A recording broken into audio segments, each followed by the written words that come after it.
We should have bought the damn frogs. I live in a small town called Tomskog, Minnesota.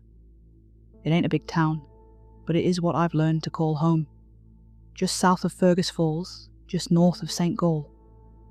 I want to share something weird about this town that started just a few months after we moved in, and it has been getting progressively worse. I think I have things under control as it stands, but I'm not sure, and I think I could use your opinion on this. My family and I moved here in 2019. I got a job at one of the larger warehouses on the outskirts of town, biggest refrigerated warehouse in the state. I moved here with my wife Laura and 2 daughters, Beth and Jane, all the way from Chicago. We all agreed on one thing when we got here. The entire town looks like something straight out of the 60s. The town has a long tradition of refrigeration and cold storage. Back in the 60s, the town produced a large portion of the milk canisters used by travelling milkmen. You know, the kind you've seen in the movies. People who would deliver cold milk in the morning, straight to the door. That milk came transported in O'Sullivan's canisters, in bright orange and purple letters. They still use the same font, and those milk canisters can be seen all around town. It is a point of pride, but those days are long gone. There are no milkmen left in Tomskog, but there are a few places that still use that aesthetic as a theme. There's Butterman's Biscuits on Main Street, along with the Rosemary's Dairy, an ice cream stall in the mall. Those places always have someone dressed up as a milkman. The high school also has a milkman-themed mascot, sort of a cowman minotaur thing with a creepy smile. Beth isn't a fan. We had been here for about 6 months when we got a knock on the door. We weren't expecting company, and by then, we were fairly settled in. We'd had our share of neighbours coming by already. That time was over. Laura called me over as she opened the door. I was shocked to see a young man, no older than 17, dressed up in that classic all-white milkman outfit. He waved a clipboard at us with a big smile. "Mr. and Mrs. Hives," he smiled. "I'm Tom, from O'Sullivan's. Great to meet you." "Nice to meet you, Tom," chuckled my wife, giving me a side eye. "That's a great uniform." "Just great," I agreed. "You're too kind. I'm just here to see if you're interested to sign up for any of our weekly deliveries. I'm sorry we didn't get to you sooner, but there have been all kinds of hold-ups on the factory floor." "I don't, said Laura, looking at me. "I don't think anything comes to mind," I butted in. "Not at the top of my head." Of course," nodded Tom. "Maybe I could leave this with you, so you can look it over at your own leisure." He held out a single piece of paper. I took it, we wished him well, and locked the door. Laura couldn't stop laughing and swore she was going to get me one of those outfits. The paper itself was left on the kitchen counter for a few days until my youngest, Jane, found herself reading it out of sheer boredom one morning. She counted everything on the list, reading it out loud. Most of it was fairly ordinary. You could have eggs delivered, butter, or a few select flavours of ice cream, mostly Ben and Jerry's. There was also sparkling water, fresh juice, and hey, even good old milk. There were also a few dried goods, like baking soda and flour. Then, at the very bottom of the page, was this one line that I couldn't believe. "Frogs," said Jane, my youngest. "It says frogs here." "That can't be right," chuckled Laura. "Let me see." She held it up to me as I drank my morning coffee. There it was, bright as day. Frogs, with an asterisk. Nowhere on the page did it say what the asterisk was for. It was, by far, the weirdest thing I'd seen in this town. And maybe someone in town had a thing for French cuisine, but having frozen frogs hand-delivered to your front door? That's weird. And if it was a cooking thing, why were there no snails? My wife and I talked about it extensively for about a week. At the parent-teacher conference, we tried talking to the other parents about it, but most of them didn't seem to know what we were talking about. They thought we were joking. Some of them had O'Sullivan's regular deliveries, but most were just once a month, and only for some of the cooking basics. Apparently their fresh cream was to die for.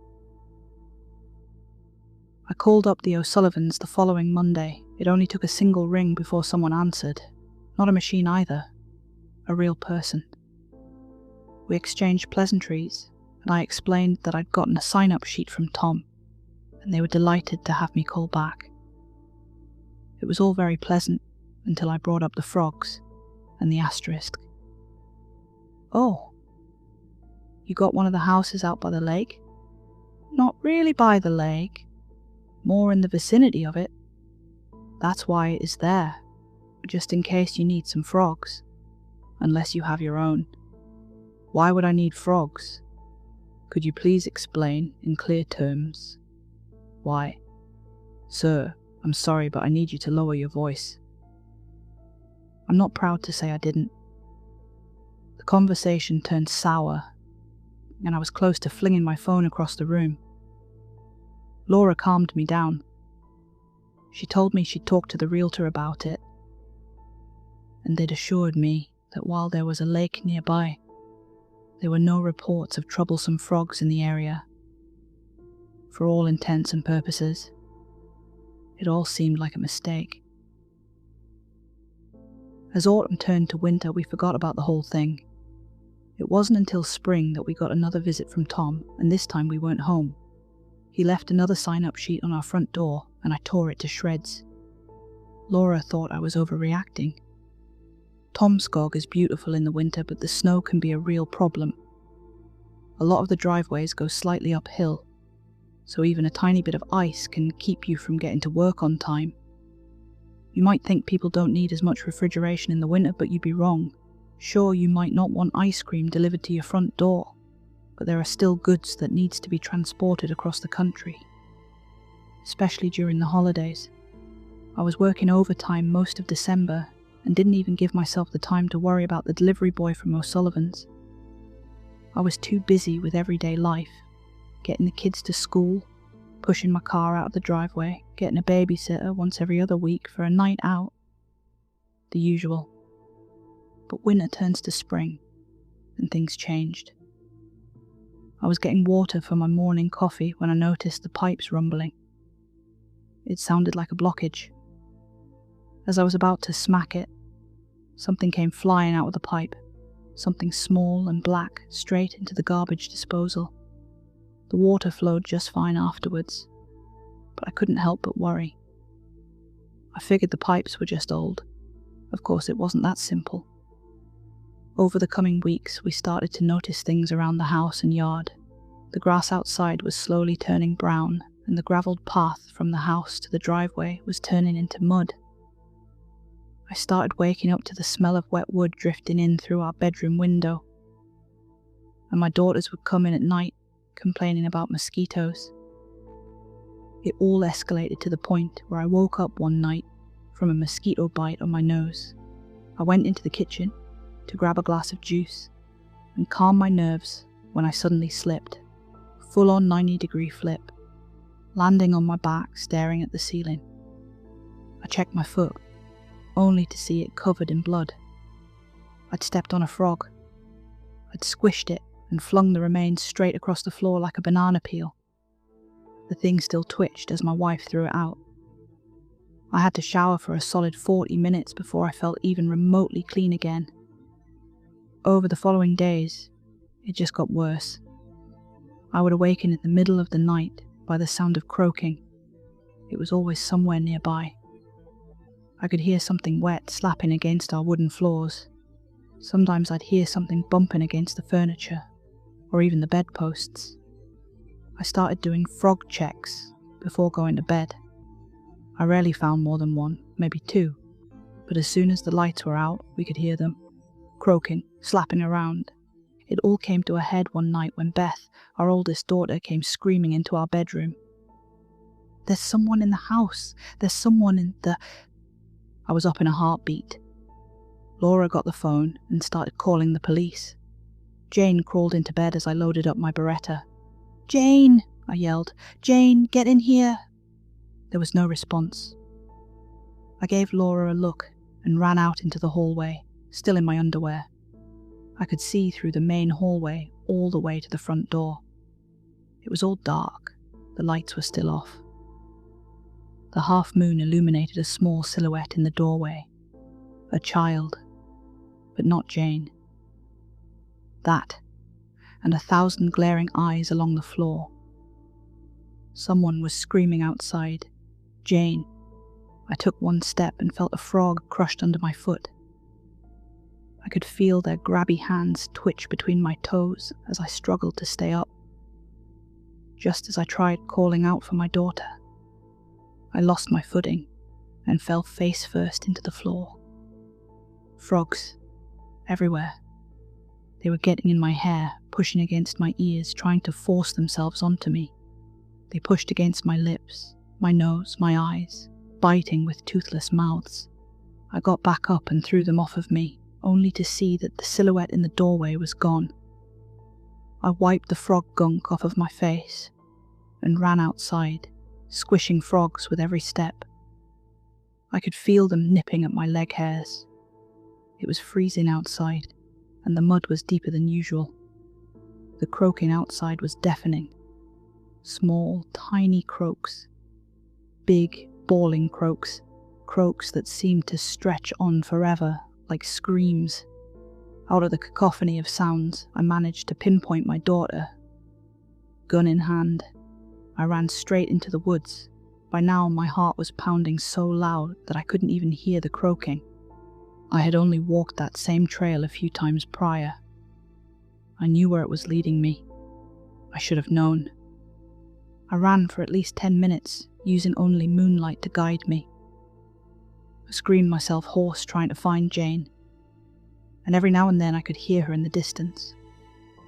I would trip on branches, step on sharp rocks, tear myself open against pine and birch, but I would just keep going. I pushed myself so hard, I didn't even notice my hand cramping against the trigger of the gun. Luckily, the safety was on. The lake is usually a calming sight. A small freshwater lake, perfect for fishing, with a big rock in the center. You can usually tie up your boat there and take a dip in the summer. I'd done so a few times before with the girls. But the lake was teeming with frogs. The forest was booming with croaking, and I couldn't see Jane anywhere. Suddenly something breached the surface of the lake. I heard a loud, gargling scream, and I knew it was her. I ran as fast as I could, diving headfirst into the water. The moonlight reflected against a handful of tiny eyes under the surface, tiny legs kicking to get close to me. The water was dense with mud and debris, and I couldn't see further than a couple of feet. I reached for air and got back down. I was halfway across the lake when I could finally see something just below the surface. In the moonlight it looked like a jellyfish, but I knew better. That was Jane's pajamas. The rest is a bit of a blur. I dove, and somehow got a hold of her. As I was pulling her to the surface, I could see something large looking up at me from the bottom. Eyes the size of headlights, holding Jane's entire leg in its mouth. It was gentle, almost surprised to see me. As soon as I tugged her loose, it retreated to the bottom of the lake, those large eyes turning black as the light retreated. I dragged Jane up to the rock in the middle of the lake. She wasn't breathing. I performed CPR, screaming for help. I was panicking so bad that I couldn't keep count. I kept shouting, screaming, crying, begging, but in the end it was just her and me. As she finally coughed up a lungful of lake water, along with a tadpole, I held her close. All around the lake I could see little silhouettes staring at us. Short, hazy shadows, the size of children.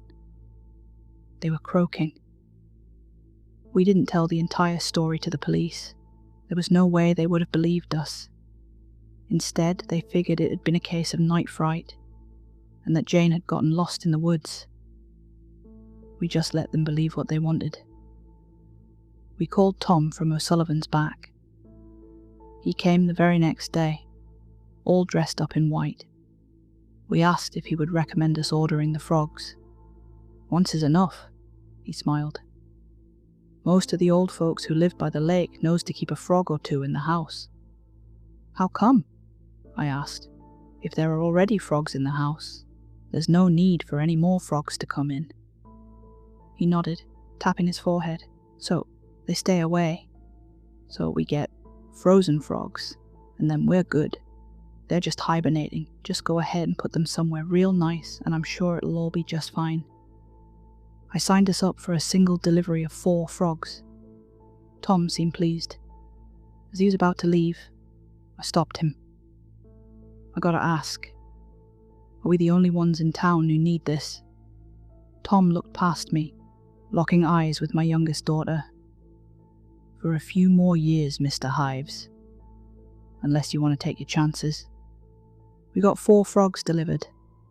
I set them up in a nice terrarium in the hallway. Jane barely even remembers that night and doesn't seem as shaken up as the rest of us. Hell, I've seen her play with the damn things. But me? I get the shakes every time I hear them croak. There haven't been a single frog on our property since. The grass is green again, and the gravelled path stays gravelled even during bad rains. But sometimes, at night, I swear I can see those hazy outlines of children along the edges of my property. They croak,